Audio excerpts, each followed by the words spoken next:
All right, we're on what are we on nicely? Episode 3? Episode 3 of the Before You Go podcast. Today I got the great honor to have Coach David Ragland, Tanner Cuff, Tayshawn Comer, and the University of Evansville men's basketball program. I'm real excited for the homecoming of Chief David Ragland, the head coach here. Coach, we were just talking about this before we started. Do you remember your first basketball? Absolutely. Tell me about it. In my crib, as soon as I was born. Yeah. And then when you start getting a little bigger and you're almost ready to get out of the crib, you ever just start floating up there? Often. Yeah. We growing up here in Evansville, we had LVO, Lakeview Octopus, and my dad was big on, me shooting, catching it, shooting. It's like it doesn't matter what you're doing. You can be watching TV. It's like, but you can sit there and get better somehow, some way. We did that often. All right. Tanner Cuff, do you remember your first basketball experience? I was kind of the same way. Just my dad was a basketball coach, and so he always gave me a basketball just in the crib. And everything like that. I just grew up with the basketball in my hands all the time. So as a kid with a dad who's a coach, you're in the gym a lot. You get access to gyms, which that's one of the perks of being a coach. Absolutely. Your kids get access to see all these kids that are much older than them, like Nicely Chungabani over there.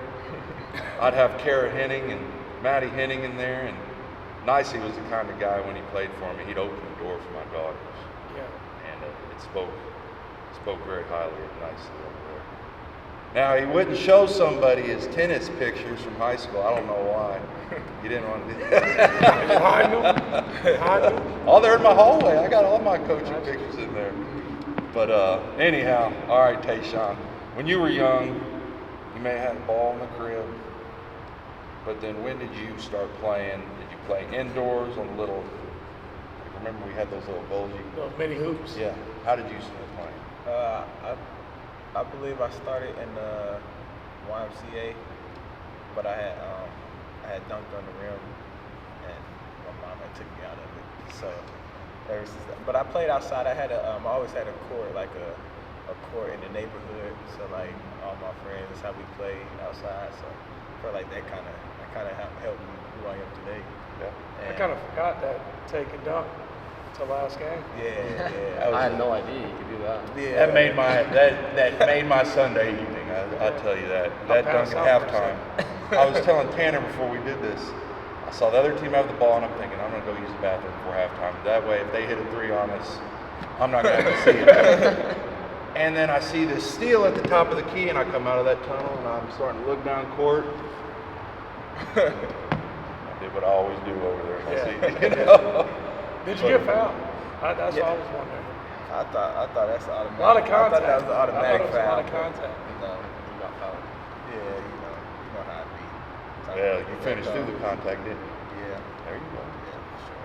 I was telling Tanner, Coach, last year I could see him get so close to dunking. And then this year, I think it was your first time. You did are you left-handed or right-handed? He don't know. Yeah, I know. He's still working. He still shoots left-handed on the left-hand side of the floor, and I thought, man, that's an advantage right there. But you went up and did some twisting dunk that almost went in earlier this season. Yeah. And then you finally threw one down, didn't you? Yeah. How's it feel to dunk in basketball? Something I know nothing about. I mean, it's a good feeling. It gets everyone hyped, especially if you dunk with authority a little bit. Yeah. Like Tayshawn over here. Yeah. That is his go-to dunk, though. Yeah, that's his go-to for sure. Reverse to the other side. So you like to come this way and reverse underneath the right hand? Can't get too many seconds to play that. Yeah, That's true. That's true. Because that way the defense is behind you and they'd have to foul you if they're going to come Yeah. through. Yeah. That's what happens when your dad's a coach growing up. Well, I remember my first basketball experience right before I met Coach David Ragland. I didn't meet him until I was in 6th grade. He was in 8th grade at Plaza Park Middle School. And my dad was a pipe fitter. And when he would have spare time at the end of the day, he would weld these little rims. He hung one in our dining room on one side of the dining room. And then later he hung another one he made it a little more solid because we started ripping them down. Kyle Markle would come over and hang on it and rip it out. These guys, and my dad would, and he'd put that wood putty in there and put it back. Yeah. No dunking. You can dunk because you know now not to hang in your own house. But your friends can't dunk. So my dad and I would play on one of those kitchen timers.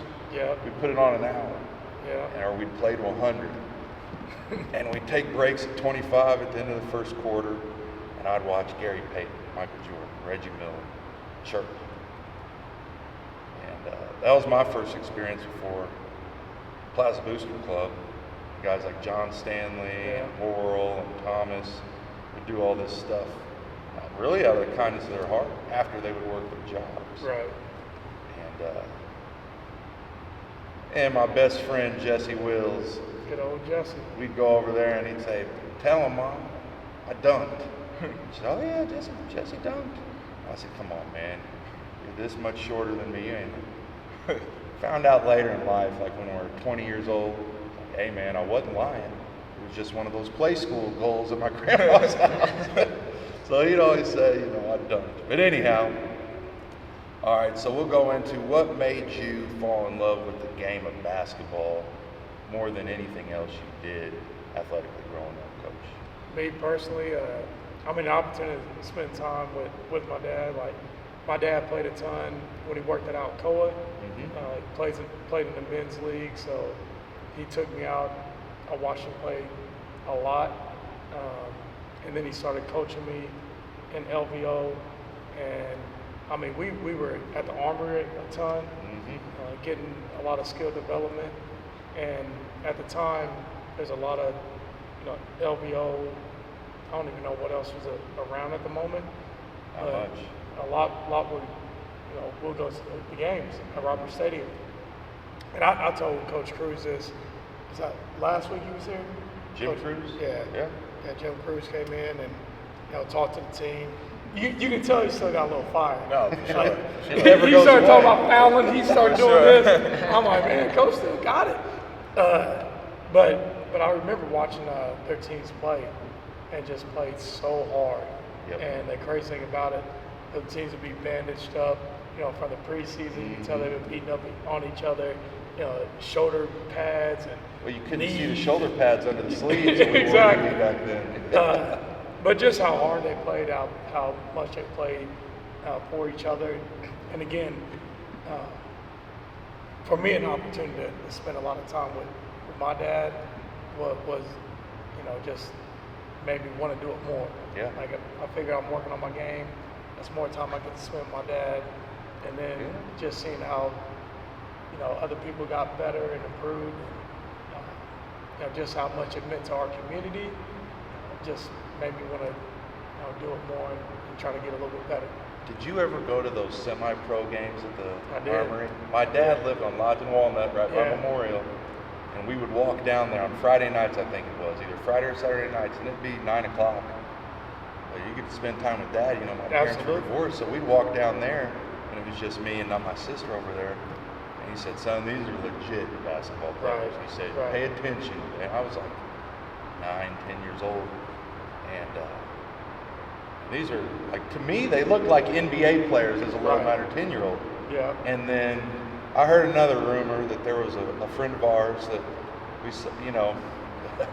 he would host private games at Memorial because the janitor taught him the little click on top of the door. Yes. And it was like Midnight Madness for local high school kids. Yeah. And I would walk over there on the weekends or the Wednesdays. I'd be with my dad. And I knew I was too young to play in these games, but all right, if Clint's opened the door up and I see that it's cracked tonight, I'll go in here and I'd watch.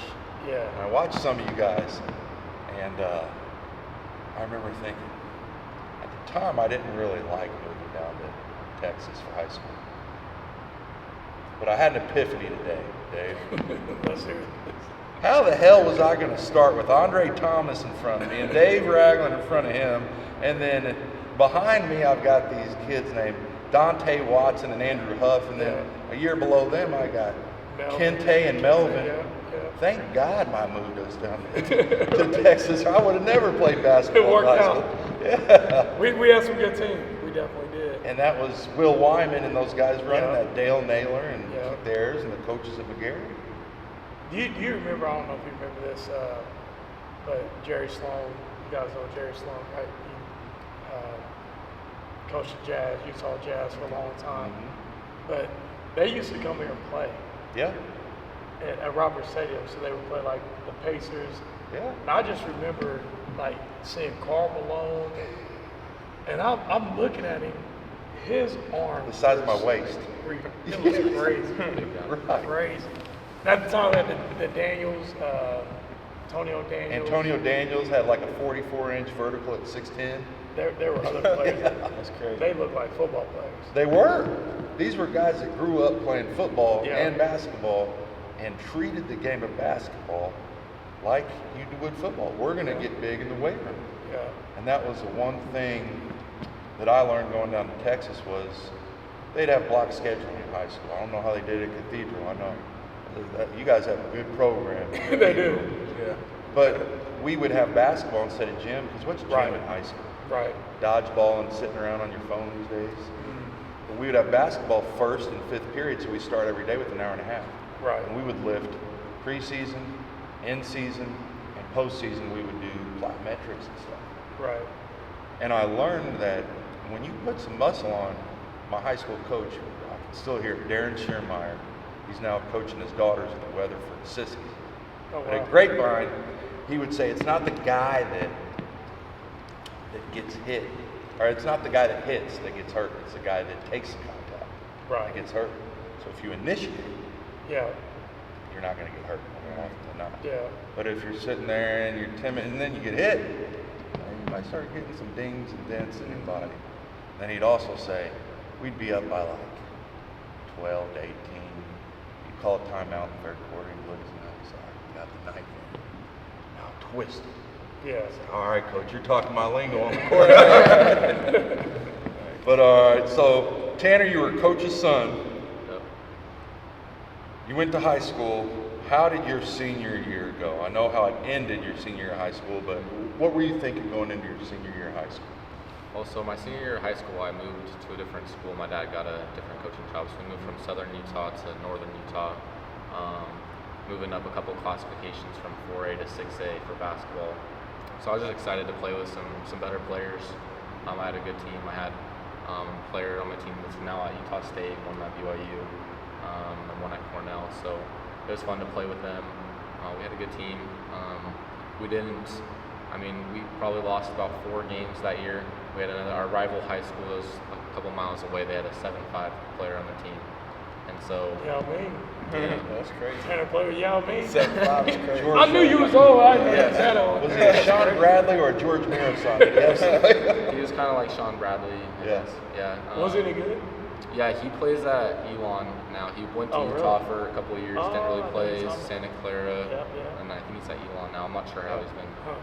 been doing over there, but What was your approach against a 7'5" defender? it was hard because Is that where you learned that float game? It is pretty much because they would sit in the 2-3 zone, and I would be the guy in the middle, and I'd catch it in the middle and have to shoot a floater over a 7'5" guy. So like that was the main scoring that I would get, and when we play them is that little floater right over him.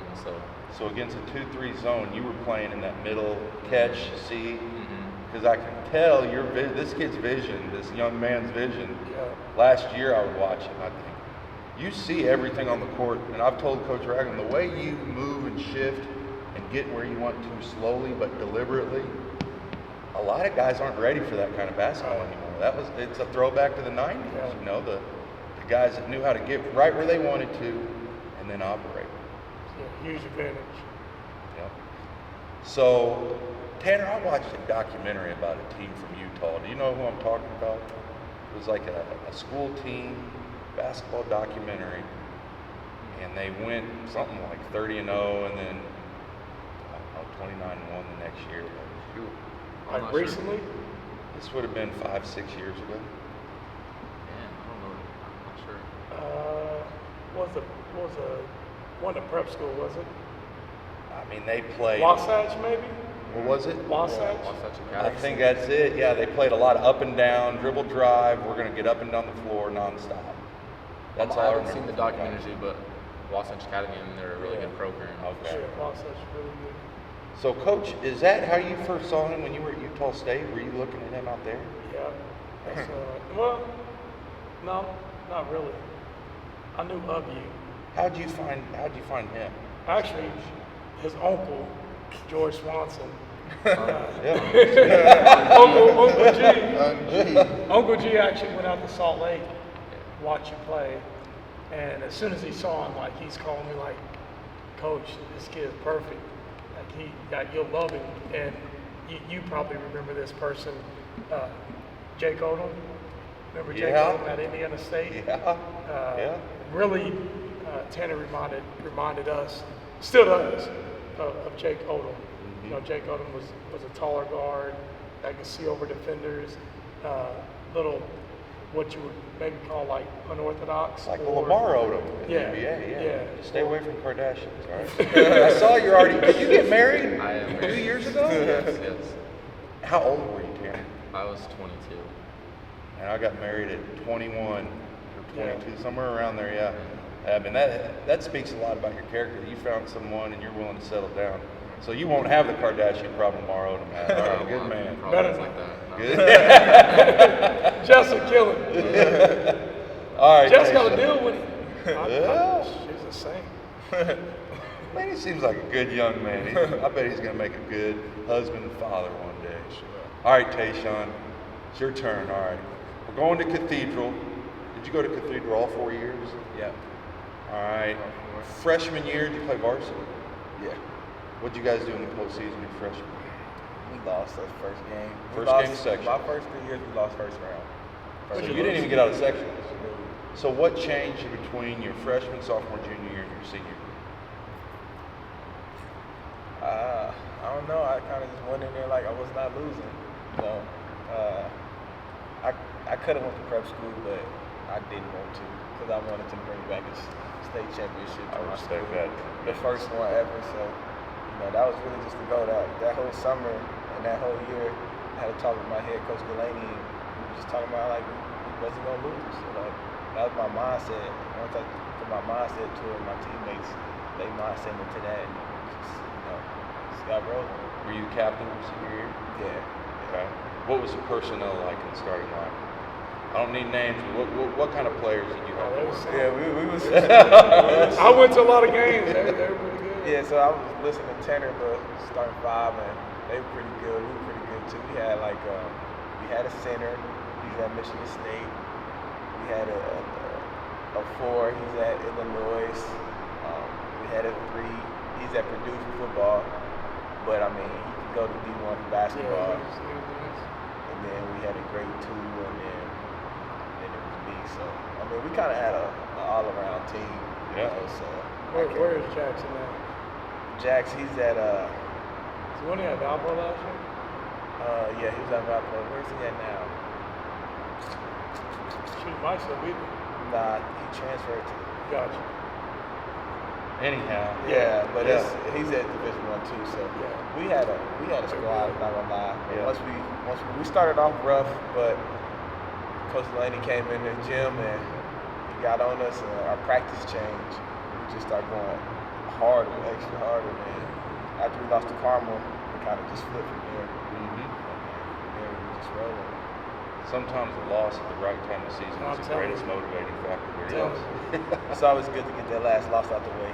Uh-huh. I remember our senior year back in the 60s and 70s. We had lost that early game. I can't even remember who it was to. Like it might have been South Spencer, honestly. Huh? I know, right? But hey, don't judge me. So I'm not judging you. I'm judging how would South Spencer come Crazy. into Harrison? we went there. Oh, okay. Yeah. Do you remember Brad Ayers? Who? Brad Ayers? He's got to be related to Keith Ayers, Coach Ayers. Because don't know. Keith Ayers is from that area. He was a good baseball player down there. Gotcha. So anyhow, no, I don't. They beat us like the second game of the season, and I just remember our coaches. Coach Skinner actually was the first one to say it. He just He was a looked at JV me. coach, wasn't he? Yeah. He looked at me. I was hot. I was so hot. Like I had tears in my eyes. He's like, "Remember this feeling?" Mm-hmm. That's all he said. Then he kept saying it. I'm like, "Man, if you don't Practice stop, when you're you running get-" sprints. Remember that feeling. Yeah, no doubt.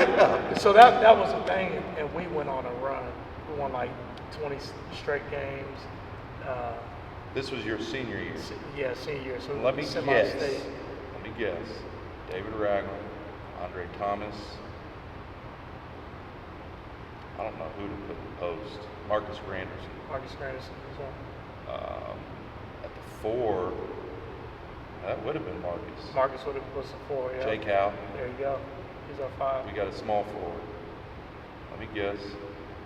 Small forward your senior year. Nobody. Josh Baruni? Mm-mm. He's on our team. He got in the rotation. Was it a senior? Rashad Gold. Rashad Gold. Yeah. See, Marcus Granderson and Rashad Gold were not really even starters in 8th grade. True. Every game. Very true. Very true. And when Very I moved down to Texas, they would say, "Oh, Rashad." I said, "I bet he can clamp anybody." That's Yeah. and what Marcus, it they was. said Marcus started jumping to where. Out the gym. Yeah. All right. Out So the go gym. on. So he loses South Spencer. Loses South Coach Spencer. Spencer says, "Remember this." Yeah, remember this feeling, and that was probably to Tayshawn's point, the best thing that happened was us losing early, because the potential that we had, the team we had, the experience we had, all those things, like it made us better. So then, your senior year, you get to regionals or semi-state? Semi-state. Semi-state, and did he have blonde hair yet? Jason Gardner? So you played Jason Gardner in semi-state? Oh, he doesn't like when I bring this up, but here we go. Now we're chopping it up. Yeah, I don't know. I don't know if he had. He had it that don't blonde matter. hair at Arizona, He was, but you couldn't get within 3 feet of Mighty Mouse. Man, that dude.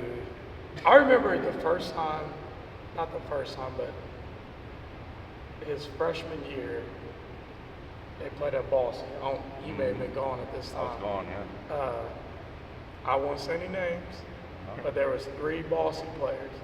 He went down the lane and took off, dunked on all 3 of them. And they weren't. Byron Hodge. You're saying names. I'm not saying names. I'm guessing again because I wasn't here. But Byron Hodge. they were taller, athletic, and that dude dunked on them. I'm like, oh. Oh, maybe Interesting. your 8th grade nemesis in the hot shot shootout, Mr. Derrick. Hey. You're not throwing them on. I'm not gonna say no names. They got but postered, whoever they were. It was pretty bad. I think the police was waiting on him.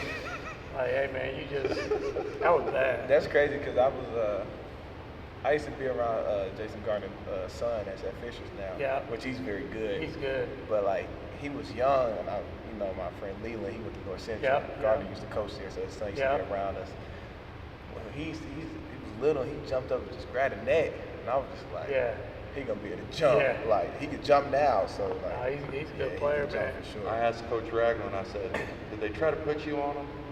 And I think you said something like, we tried to put everybody on him. No doubt. Pulling people out the stands like, y'all think y'all can do it? Come on down there. Yeah. But I remember, at the time we played at Hinkle, where Butler plays, and everybody talks about, an afternoon game when you see that sunlight come through the window. Like there's no better place. Like it's magical. I agree because like that sunlight came in. I blacked out. Next thing I know, we was down 20 points. I was like, oh, Jesus. When did this happen? I was like, I need help. I thought we were playing Oh, good. it got bad quick. It got bad quick. I had family and stuff in there, and I'm like, look, it's getting pretty bad. Like, somebody pull the fire alarm. Like, get us out of here. But no, that's when we played our semi-state morning and evening. Yeah. And they beat us in the morning. And that evening, they played against Bloomington South. Holmes was the coach then, and Is that J.R. Holmes? JR. Yeah. His son John, Uh-huh. who went to North Carolina, was playing, and I think we may have watched it on TV. I don't remember, but I remember watching. You probably didn't want to watch basketball for a while. The last No. loss your senior year. Gardner hit a 3 Uh-huh. to win the game and jumped on the scorer's table, Yeah. and I'm like, that dude's gonna be all right when he gets to college. Uh-huh. But I don't know if you remember this person, but they used to have no excuses. And I'm trying to think of the coach's name. Man, he's a legend. Up around Indianapolis. Indianapolis legend. And Yeah. it was Jason Gardner, Zach Randolph, Mm-hmm. Brody Boyd, who Mhm. played at Iowa, before he passed away, obviously, God rest his soul, but John Stewart, you probably heard of John Stewart. He's supposed to be Comedian was playing up there, John Stewart. Man, they were so good. That was the first time that we played. That I remember playing him. I was probably a sophomore in high school, and I don't know if you remember DeMarco Monroe, but anyways, they were good. Yeah. They were really good. I was playing down in Texas. We would have this thing right around the springtime. All the school teams would play other school teams. But the coach couldn't coach you, so a dad would coach, but it was an extension of the school team. And we played this team named Polytechnic. Oh yeah. Okay. Yeah. Well, I never had until I played against them. Yeah. And you know, Dave, when I went from a Harrison Feeder School in Evansville, Indiana, which was run very well, Right. to this like state football championship school where basketball is like, I mean, we had better crowds at Plaza than I had at high school. I'm just going to say it that way.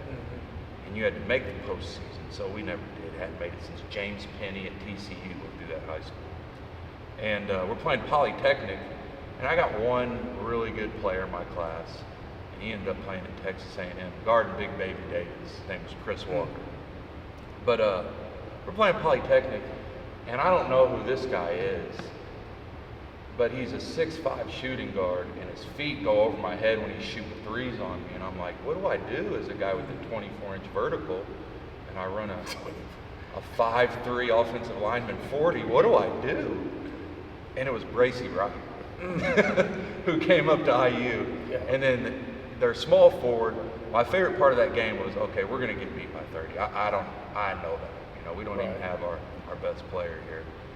I'm just going to talk with these guys. And this kid that was going to Tennessee, he was a year older than me, and he'd say, you guys aren't going to be able to hold this thing. I said, I know, but just take it easy on me, you know, if you don't mind. But, you know, you got a guy going to IU, a guy going to Tennessee, and then I'd say, where are you going? He said, oh, I'm going here, and I'm going here, and I'm going here. And they'd go, where are you guys going? I said, probably community college to learn how to do math, because I didn't learn in high school, you know. But the game of basketball takes you to great places that you really never think would happen. Absolutely. So Tanner, you went from playing in Utah, you went to a community college? Right out of Utah, where'd you go? Salt Lake Community College. Salt Lake. All right, so you played there 2 years. 2 years. You spent a little time here Yeah. before going there. Well, so yeah, after high school, I went on a mission trip for my church. Where'd that For take 2 years, and that was in Kentucky, and southern Indiana, like New Albany a little bit. Okay. But I was in like Louisville, Madisonville. Yeah. So I went around. So you kind of came around here, saw the area, and that was before the community college? That was before community college, so I went there. I was on my mission for 2 years, did some stuff, didn't really play much basketball, and then went to Salt Lake Community College.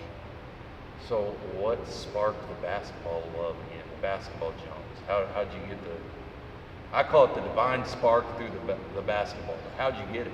I mean, on my mission, I had a basketball with me, and I would be able to dribble, but there wasn't opportunities for me to get to a hoop that often.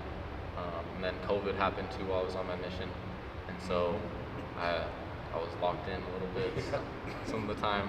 You found a goal somewhere? I wasn't. They would tape over or take the rims off the hoops and stuff. And we usually have That was awful. in our churches. I We like usually that. have like a hoop in there, but they wouldn't let us in there either. They took the hoops off. I'll tell you what really bothers me about my church across the street from me. In the summer, they take the rims off the goals. When we grew up, there was goals everywhere. Everywhere. Outside was the only place to play in the summer. Yeah. And I saw them taking that right like the last week of school, and I thought, you know, knowing how I am, I'm going to buy myself a rim and put it up there about a week after school's over.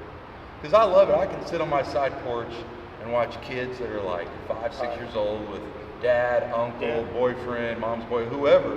They're out there playing, and I remember that's exactly how I learned. Yeah. So you're on the mission. You go back to Salt Lake. How do you get on the team at the community college? Well, so before my mission, I'd planned on going to a different community college in Utah. The coaches got fired, so while I was on my mission, I was like, I want to play college basketball, but I don't know what's going to happen now. The coaches got fired. I lost my scholarship there, so I didn't know for like 6 months. And then the coaches at Salt Lake Community College started emailing me, and got on like a Zoom call with them, and they offered me, and so I decided that I was going to go there after my mission. So I went there. We had a really good team. I mean, we played 11 guys, and all 11 guys ended up going D1 from that team. We were number 1 in the nation for most of the year in JUCO, and we were undefeated going into and we lost our last game about to go into the national tournament. We played really good, got to the national championship game, and we ended up losing the national championship game. Kept that fire on. Yeah. That was rough. So going into the next year, I mean, I knew that I was going to be coming back. So there was 3 players that came back. The other 8 went D1, and so we came back. We wanted to play. We wanted to get back to the national championship. And 4 games into the season, I broke my hand and was out for the year. And Left hand or right hand? My right hand.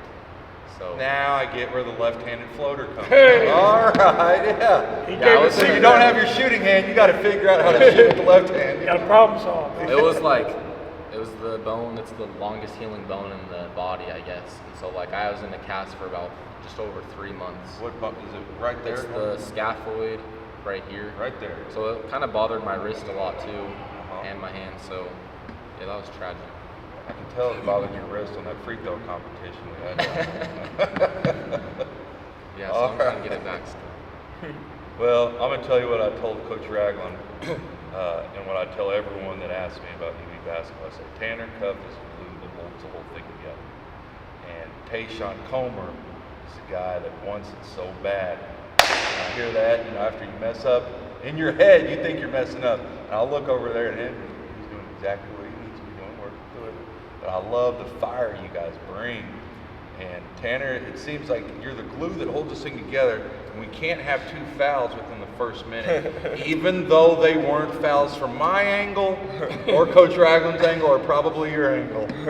But what I've really enjoyed watching you guys do in this very short window of this season so far is you guys are building. You're constantly getting to where you need to be by conference play. When one guy has a big game and the scouting report starts shifting on that, another guy that's like 6'10" from out back, he starts hitting threes. And then, the scouting report for the other teams has to shift. And then you have the game of your lifetime and dunk at halftime. And now I sit here and I think when I'm in my recliner at home watching my fire burn, how the heck would I scout this team? Because you guys gel more every game. And I know Coach heard it. I know once the Courier and Press writes it, everyone around here parrots it over and over. They got to put 2 halves together. And I hear this after these last 2 games on Friday and Sunday. I said, you guys haven't been to the last 2 games, have you? Oh, I'm really last week. I said, yeah, well, come to the games and see what happens right there. And man, it's been really, really fun to watch you guys grow. Coach, you took over. Now, I'll go back to, Cruz, Murfeld, Simmons, and then McCarty, and then before you was Licklider, yeah. And then you got it. First season was 3 wins? 5. 5 wins? Yeah. Second is 17? Yeah. Okay. And I loved where you guys were put in preseason by the NBC because, like, losing your last game, it's motivation. That's what we do as sports guys, okay, motivation. Anything negative said is motivation. I got to stop chirping so much of the other players. Like, I'm loving what you guys are doing against Roy, and, he's only got 8 points the majority of the game. It counts. You started talking to him, huh?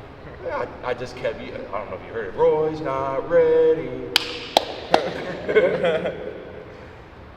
And you can get 20 points in the last 3 minutes of the game when we're not even worried about it because we're up so much. But I just love what you guys are doing. So how does it work, starting with you, Coach, and then going down the line here, how are you guys doing what you're able to? Because I've heard things in other interviews like, what's different this season? Yeah. So you can... No, I mean, we have a chip on our shoulder.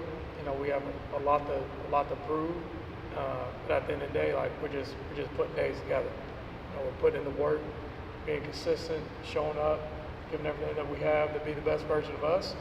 And after you put so many days together, you're going to be something that maybe you don't even see in yourself, and especially what other people on the outside don't see, because they don't see the time that we put in the gym, or the time that we spend studying film, or how committed we are, like these guys in the weight room or on the track, or they don't see that, and just the work, the commitment, the connection. That Seems our like group this has. team's connection is phenomenal. They're greatly connected, and you know, there's no better teacher of life than experience.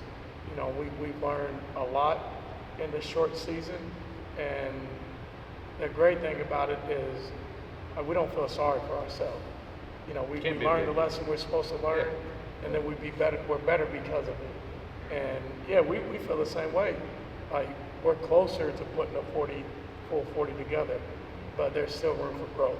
Oh yeah. And we have not seen the best version of this team, and we're getting closer and closer every single game. And you know, it's going to be a problem for a lot of teams here soon. And once we all are clicking, It's exactly what I just told someone. They're clicking together. individually, and once they all click together, It's over. this is going to be It's real over. dangerous. you have to say a lot of prayers for the other team. And I'm looking forward to it. Every day, I enjoy the show. Uh-huh. You know, but a lot of it is just, you know, be who we're created to be. You know, and we're just becoming a better version of us every single day, just putting in deposits every day. But I love being around them, man. It's a lot of fun. Coach, I like that now that you're a head coach, your voice is starting to sound more like it did in high school when I'd see you in the summers. I saw you for the first time in like 20 years. Oh, Kyle, what we do is we take things that work for us and we put them in our tool bucket. And the things that don't work, we leave them behind. And You know what's funny about that? I wonder who on the team has the best David Ragland voice. I like the first year I knew. First year I knew. Antoine, what was Antoine? I should know this. Antoine. Was it still the... Antoine was great. Yeah. He was really good at it. Like, I remember listening to your interviews, and like I said, I hadn't seen you so long. When did he sound like my grandpa? Yeah. And then I clicked, assistant coaches do the yelling. So the head coach can kind of, and I've noticed you on the sideline, your demeanor is very cool, calm, and collected. My daughter Maddie said that's why she loves Michael Keaton so much. You know, I'd show her Batman. He's just so cool and calm. I like how you're doing things on the sideline, even when, as coaches, we're gonna talk to referees. But I like how you do it, and you know what will work and what won't work. well, they're human. You know, like you go at them, you start talking. We forget that as coaches. People are starting to see like, hey, everybody loves Danny Hurley. Yeah. Like, but it ain't gonna work. Like you gonna reach a point where you're basically man-to-man disrespecting a grown man. Yeah. And you know, they just want to have conversation. We had officials in early in the season, and they're like, just talk to us. You know, so I just communicate with them. I listen to them. I tell them what I saw. They tell me what they saw, and I ask them if they can look for whatever it may be. You know what bothered me the most as a coach? When a referee would tell you something so calmly that you couldn't say anything back to him. Right. This one.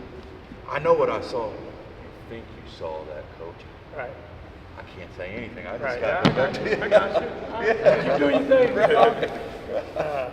No, but I'll tell you what. Like the other part is, you know, we took over a program that was in, you know, bad shape, and it took a lot of time, energy to get it going in the direction that I envisioned. You know, and I love my staff.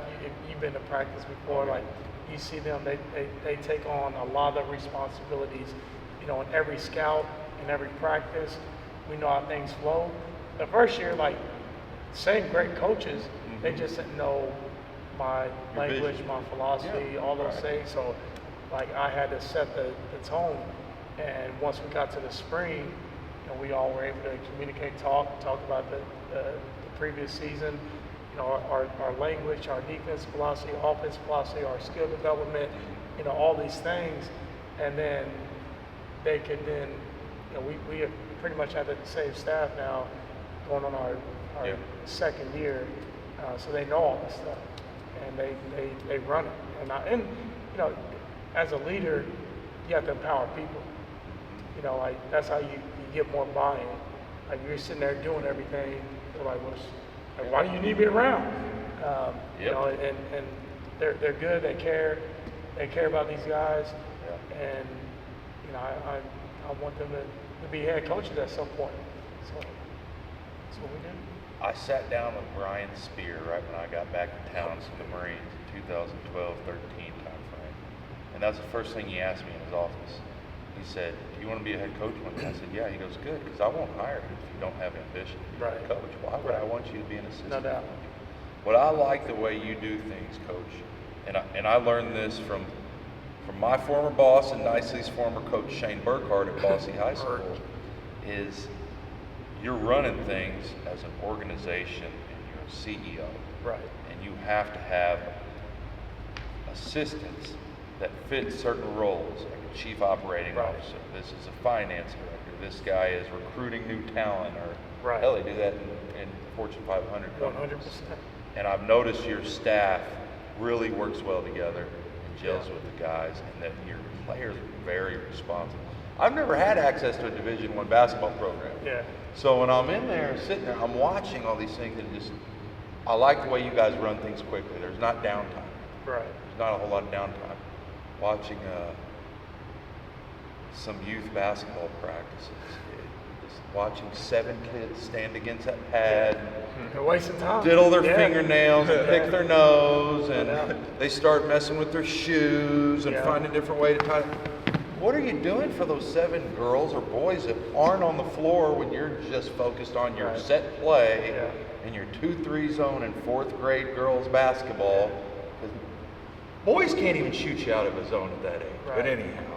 Yeah, you got to keep everybody engaged, and I think we've shifted to a point where you know, our coaches do a great job, but it you know, any team's a player-led team. Yeah. And our guys are doing a really good job, you know, speaking our language, knowing our drills, knowing how to. There's no better voice that you can hear than the guy that's right there next to you in the same trenches with you. Yeah. And you know, we're getting to a point where you know these 2 guys do a great job of it. You know, just communicate what we should be doing, what we should be communicating, what we should be talking, what we should be thinking. You know, get to the next play, huddling guys up, like all those things. Like these guys are doing a great job of it, and now I'm able to keep my voice on a little bit longer. I'm about to lose mine. That's why I give you 2 days off. Yeah. Tayshawn does something that I've tried to teach everyone, and Nicely might have been my only player that really understood this. Guard with your chest.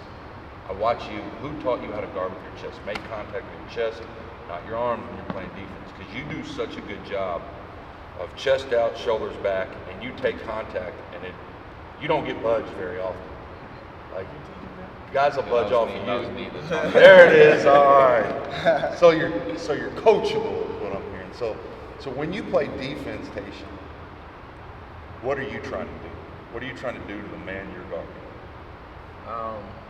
It really just depends on like our team philosophy as like what our goals on defense. Like we want to keep him off the baseline or keep him out the middle, and just know personnel as in like the scout. Yep. And like what he likes to do. You know, like he's a right-hand driver. We want to send him back. You know, little things like that. So it's different every game, different every player. So it really depends on the game and the player. I'm just going to tell you from the spectator, I love the way you stay in front of your man, you move your feet, and you're tough. You know, like Mike Tyson on basketball. I watch you. I mean, that's whoa, which Mike Tyson you talking about? No, not Jake Paul, Mike Tyson. I'm talking about 19-year-old, sure. 20-year-old Mike Tyson. Sure. The HBO DVD of his first 30 knockouts, and the DVD is like 27 minutes long. That dude was fierce, boy. I mean, when that bell rang, he was out of there like a bull.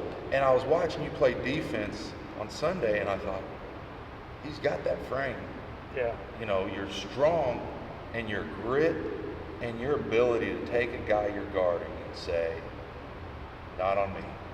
And even if he gets you, I see you down there, and then you back up down the court. Mm-hmm. And you guys have been a pleasure to watch so far. I know I love going to the game to see you guys do what you do. How do you enjoy playing at the University of Evansville playing basketball here? I mean, it's just a good culture. Like coming to practice every day and hanging around the guys. It's never like a bad day. It's always good to come in here and just have fun. We have fun in practice, and if you have fun with the game, then the game's gonna be fun regardless. It's meant to be enjoyed. Yeah, so that's really just the goal. Just go out, have fun, and win, of course. Yeah. But, it felt good getting these 2 wins and getting back on track. So I think we're heading in the right direction. All right. Tanner. I'll echo the same things. I mean, we have fun every day in practicing. I love my teammates, love being around all of them, and coaching staff as well. It's fun to be here. I've loved being here at the University of Evansville, and grateful for all the fans that come out and support us, and hopefully we can keep filling the Ford Center. Yeah. And working to get More and that more packed every out. game. Yeah. More and more every game. Absolutely. As the weather gets colder, the Ford will fill. That's my belief. All right, Coach, what do you love about being a Division I men's basketball coach at the University of Evansville? Were you born in Ohio? Were you born No, here? my dad was born in. Okay, that's so where. Okay. Yeah. But you were born here in I Evansville. was born in Evansville. Okay. Homecoming.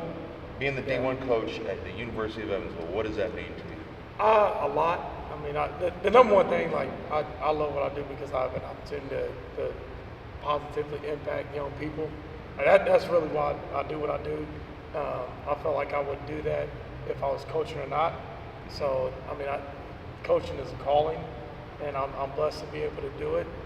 I'm interested. I love basketball, period, and I love helping other people.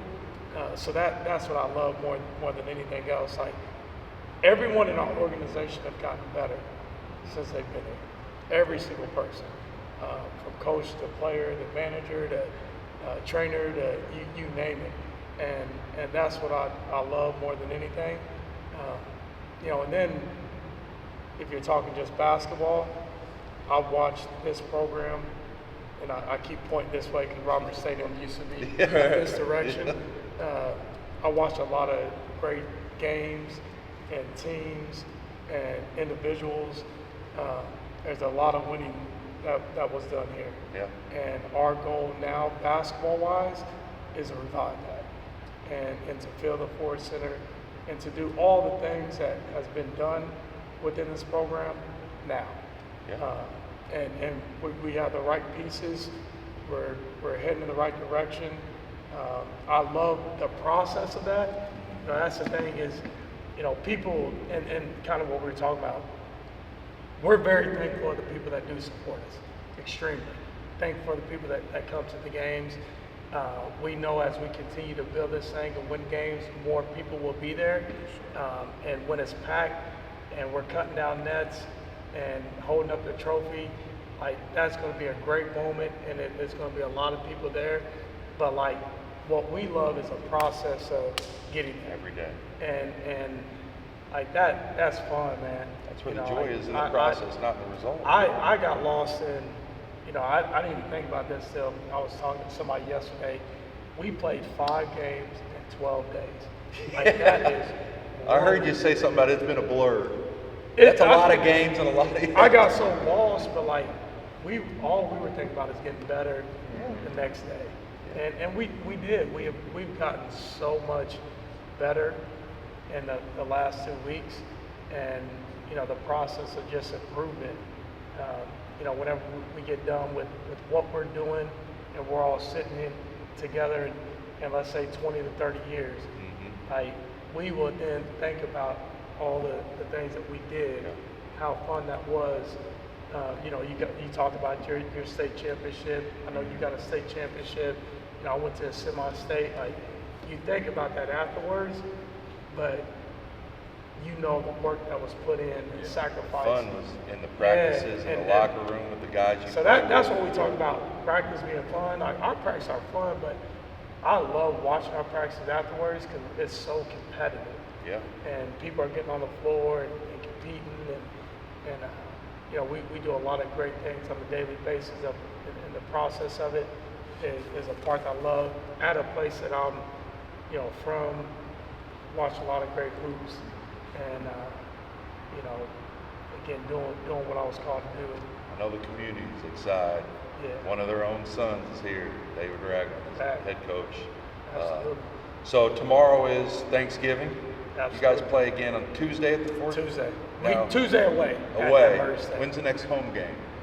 Ooh, Next Saturday. is it? So Yep, that's right. Yes, it's homecoming. Homecoming. Who December do we 7th. have? We have Western Kentucky. All right, so this is a Yes. call out to Tyran Funchess. When I was at Bossy with Kieran Powell, Yes. I'm going to tell a little story because I like to chirp, and I'll chirp at the internet. All right. I was just a lowly freshman coach, and we had Tyran Funchess, Kieran Powell, we had Eli Burkhart, we had little Colton Sanford, Yeah. you know, who wore number 45, old Colt 45, and we had some really good players. And here comes Wrights. They've got O&Ds and Christian Yeah. Land. Yeah. And Oh wow. So I know, you know, I talked to Tyran Funchess. I said, all right, you got an IU recruit on your hands. He doesn't know what's coming to him. And I just smiled and walked off. I don't need to motivate this kid anymore. Right. Next day comes, I said, all right. Little Tonio is what he called himself. I Yeah. said, what's that mean? Don't worry about it. Okay, fair enough. I said, little Tonio, you gonna put the clamps on him? He said, you gonna be at the game tonight, coach? I said, yeah, I'll be on the bench. I said, okay, you'll see. And Lander was, I know this because I had the iPad. Yeah. Lander was 7 for 28. And Tyran Funchess clamped him down and scored 38 points on him. So when you guys play next Saturday against Western Kentucky, I want Tyran Funchess, little Tonio sitting right next to me, so when Lander comes by, I can remind him again, Tyran, you ended his career that night. He may have gone to IU, but we ended his basketball career that night. We clamped him down in the SIAC tournament. I could play some head games. There you go. So hopefully Tyran Funchess will be there, and the rest of the city of Evansville next Saturday. Any closing thoughts you guys have? So Salt, what you got? Thank you to all the fans that come and support us every game. It means a lot. We'll continue to try to win games. We will win games. Become NBC champs.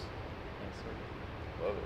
Yeah, just grateful for the opportunity to be on the podcast. Thank you for having us. Yeah, sure. Honor's all mine. Thank you to all the fans. Just grateful for all those things, and happy Thanksgiving. There you go.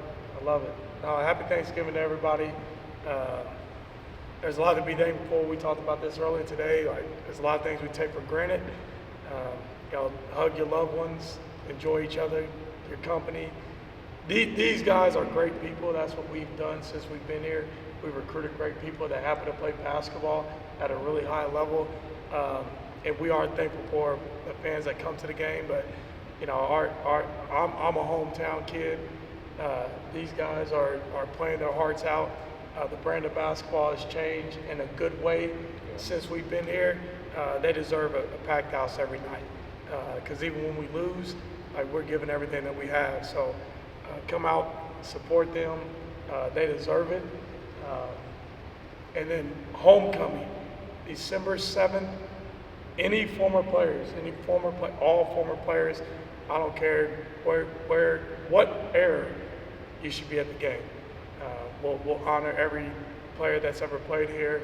Hopefully we'll get some coaches to come back as well, but thankful for you for having this podcast, spreading the UE word, and happy Thanksgiving to everybody.